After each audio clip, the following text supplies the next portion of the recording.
नमस्कार मित्रांनो, स्वागत आहे तुमचं पुन्हा एका नवीन अशा रोमॅन्टिक प्रणयकथेमध्ये. तर मग चला सुरुवात करूयात आजच्या या भागाला.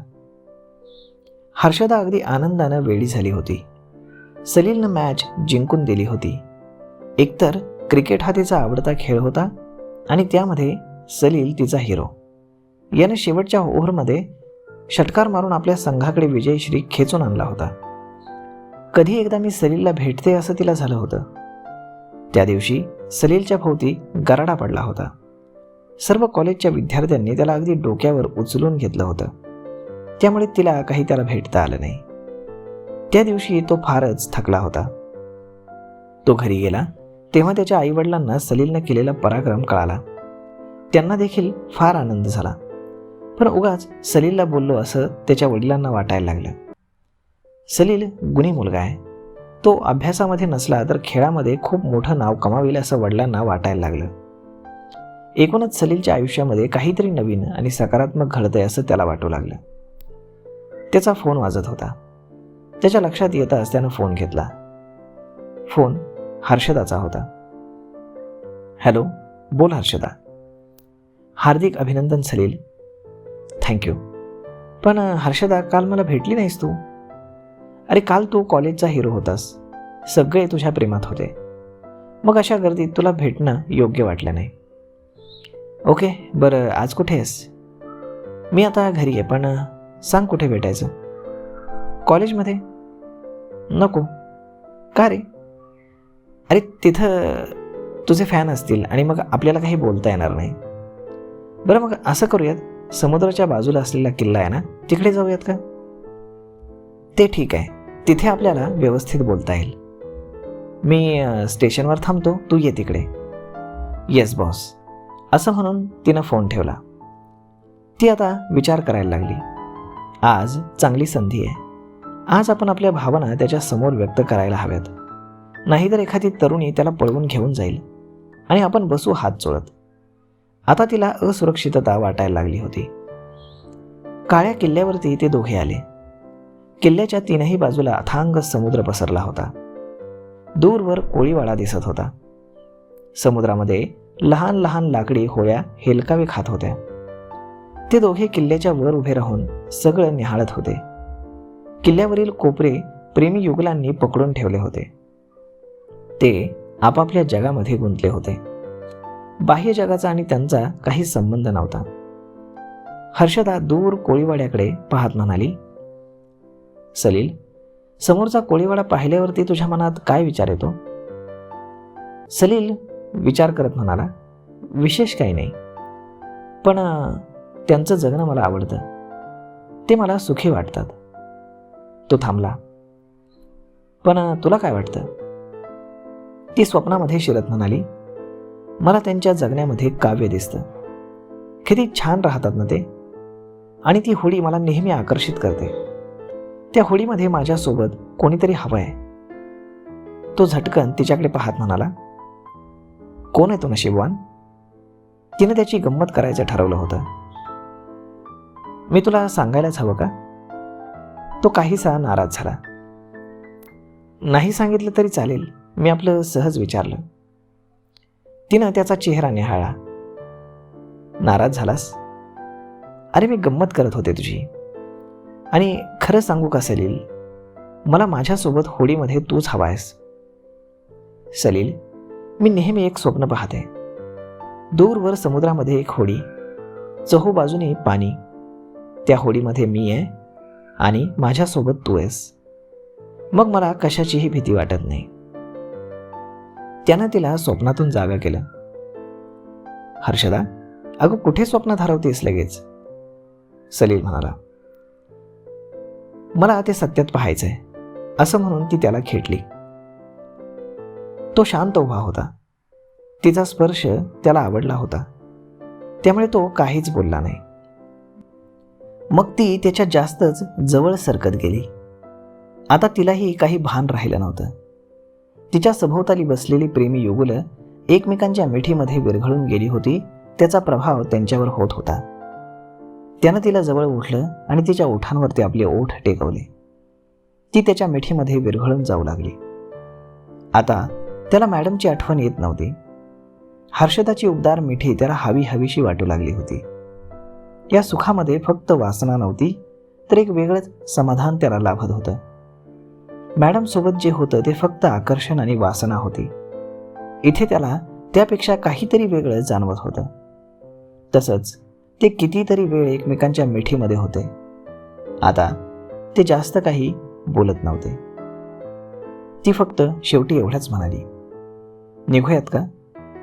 हो, असं म्हणून ते उठले आणि किल्ल्याच्या पायऱ्या उतरू लागले.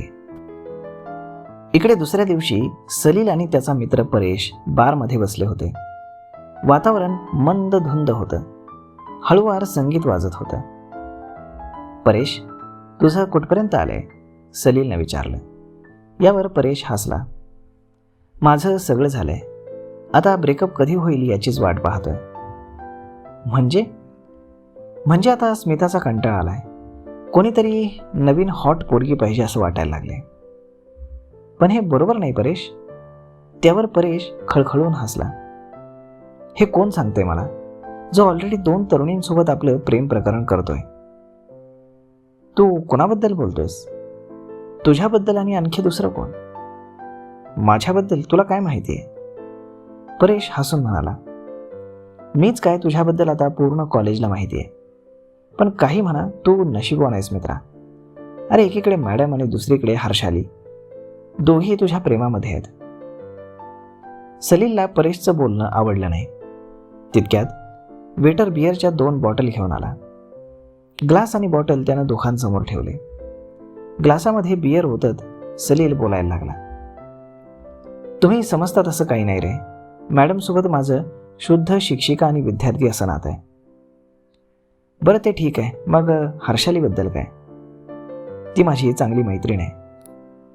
बरं, तू जे म्हणतोयस त्यावर मी विश्वास ठेवतो. त्यानं एक पेला सलीलच्या हाती दिला आणि एक आपल्या हाती ठेवून त्यानं चिअर्स केला. चिअर्स असं म्हणून सलीलनं ग्लास ओठाला लावला. हळूहळू दोघांनाही नशा चढायला लागली. आता त्यांचं खरं रूप बाहेर येऊ लागलं. परेश, मी आतापर्यंत कोणालाच बोललो नाही, पण तुला सांगतो. बिनधास्त सांग मित्रा. मी ते काळजाच्या कप्प्यात ठेवेन, कोणालाही सांगणार नाही. तर मग ऐक, तू जे म्हणालास ना ते अगदी खरं आहे. पण मी काय म्हणालो? माझं मॅडम सोबत आहे आणि आता हळूहळू हर्षालीसोबत माझं नातं निर्माण होतं. पण मला तिला फसवायचं नाही. मी तिला सगळं सांगणार आहे. थांब, घाई करू नकोस. नाही, मी तिला जास्त वेळ अंधारात ठेवणार नाही. ठीक आहे, पण तसं केलंस तर इकडे मॅडम तुझ्यापासून दूर जाईल आणि दुसऱ्या बाजूला हर्षाली देखील निघून जाईल. मग बस हलवत.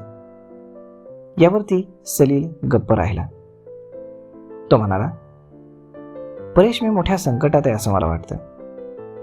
परेश त्याच्याकडे प्रश्नार्थक नजरेनं पाहू लागला. माझं आणि मॅडमचं नातं आहे हे मी मान्य करतो, पण ते नातं म्हणजे नुसतं आकर्षण आहे यार. पण हर्षालीसोबत मला काहीतरी वेगळं वाटतं. तिच्यासोबत राहावं, तिचं ऐकावं असं वाटतं. पण मला हर्षालीला दुखवायचं नाही आणि मॅडमला सोडायचं नाही. अशा परिस्थितीमध्ये मी काय करावं, तू काही सांगू शकतोस का? परेशने ग्लास तोंडाला लावला आणि एक मोठा घोट घेऊन तो बोलू लागला. सलील, याचं उत्तर साधं आहे. तू मॅडमचा नाद सोड आणि हर्षालीला आपलंसं कर. तू म्हणतोयस तसं सोपं नाही रे ते. मॅडमनं मला जे दिलंय ते मला हवंसं वाटतं. त्यामुळे त्यांना सोडणं कठीण आहे. मान्य, पण थोडं प्रॅक्टिकली विचार कर. मॅडम मॅरिड आहेत. त्यांना त्यांचा संसार आहे. जोपर्यंत त्यांची इच्छा असेल तोपर्यंतच तुझं नातं टिकेल. जेव्हा त्यांना दुसरा पर्याय उपलब्ध होईल तेव्हा त्या तुला दूर लोटतील. हे तू खरं बोलतोयस, याचा अनुभव मी घेतलाय. जेव्हा त्यांचे मिस्टर नव्हते त्यावेळी त्या मला जास्त बोलवायच्या. आता मला ते बोलवायचं टाळतात. अरे, मी जे बोलतोय ते अभ्यासातूनच बोलतोय. बराच अभ्यास केलायस तू. कुठे केला हा अभ्यास? परेश हसला आणि म्हणाला, सांगेल तुला कधीतरी. या साऱ्या गोष्टी हलक्यात घेऊ नकोस, खूप गंभीर आहेत. हो, मला कल्पना आहे आणि म्हणूनच मी तुझा सल्ला घेण्यासाठी आज इथे आलोय. बरं, मला सांग, मी यातून बाहेर पडण्यासाठी काय करावं? परेश विचारात पडला. मला वाटतं तू हर्षालीला जास्त वेळ द्यावा आणि शक्य तेवढं मॅडमला टाळण्याचा प्रयत्न करावा. हो, मलाही तेच वाटतंय. मग काही वेळ असाच शांततेमध्ये गेला. बरं मला सांग, तुझं कसं चाललंय? सलीलने विचारलं. माझं ठीक चाललंय, पण अलीकडे माझ्या आणि स्मितामध्ये सतत भांडण होतात यार. त्यामुळे मी वैतागलोय. आता स्मिताला सोडायचं आणि कुठली तरी नवीन मैत्रीण पकडायची. तुझे विचार तुझ्याकडे, मी यावर तुला काही बोलणार नाही. सलील, तुझी हरकत आणि तुला राग येणार नसेल तर बोलू का? बोल. तू मॅडमचा नाद सोडल्यानंतर मी मॅडमला आपल्या नादाला लावू का? सलीलला राग आला. परेश, किती हलकट आहेस रे तू. मला वाटलं तू मला हिताचा सल्ला देतोयस, पण तू तर आपल्या पोळीवरती तूप ओढण्याचा डावपेच रचतोयस. सलील, कृपया तू मला चुकीचं घेऊ नकोस. या अगोदर मी जे काही बोललोय ना, ते खरंच मनापासून तुझ्या हिताचं बोललोय. हा विषय आता आपला म्हणून मी सरळ सांगतो. तुला जर ते योग्य वाटत नसेल तर माझे शब्द मी मागे घेतो. यावर सलीलचा राग थोडा कमी झाला. सलील, कम ऑन यार, फॉरगिव्ह मी. मग थोड्या वेळानं सलील शांत झाला. ठीक आहे परेश. मग परेशनं पुन्हा 2 ग्लास भरले. सलील, तू संपूर्ण कॉलेजमध्ये माझा खूप जवळचा मित्र आहेस. मला नेहमी तुझी काळजी वाटत आली आहे. हो, कल्पना आहे मला. तो थांबला आणि मग अचानक म्हणाला, तुला दिग्या दिसतो का रे? हो, दिसतो ना. त्याच्या टोळीसोबत असतो तो. तू मारल्यापासून तो जरा शांत झालाय, पण तो कपटी आहे. तो कधी बदला घेईल सांगता येत नाही. तुला नेहमी सावध राहायला हवं. हो, तसा मी सावध असतोच म्हणा, पण एखाद्या बेसावध क्षणी काहीही होऊ शकतं. ते आपल्या नियंत्रणाबाहेर असतं. तू घाबरू नकोस, मी तुझ्या सोबत आहे. परेशने त्याच्या हातामध्ये हात मिळवला आणि मग ते हसत खिदळत कितीतरी वेळ बोलत होते. चर्चेमध्ये कॉलेजचे अनेक विषय निघाले. बोलताना परेशचं लक्ष दरवाजाकडे गेलं. त्यानं सलीलला तिकडे पाहायला सांगितलं. सलीलने दरवाजाकडे पाहिलं आणि तो पाहतच राहिला. हर्षाली बारचा दरवाजा ढकलून आतमध्ये येत होती. तर मग मित्रांनो, आता हर्षाली बारमध्ये अचानक आली कशी? काय झालं नक्की? आणि आता इथून पुढे नक्की काय घडेल? हे सगळं जाणून घेण्यासाठी तुम्ही चॅनलला सबस्क्राईब करायला अजिबात विसरू नका. आपण भेटूयात पुढच्या एका नवीन व्हिडिओमध्ये. तोपर्यंत धन्यवाद.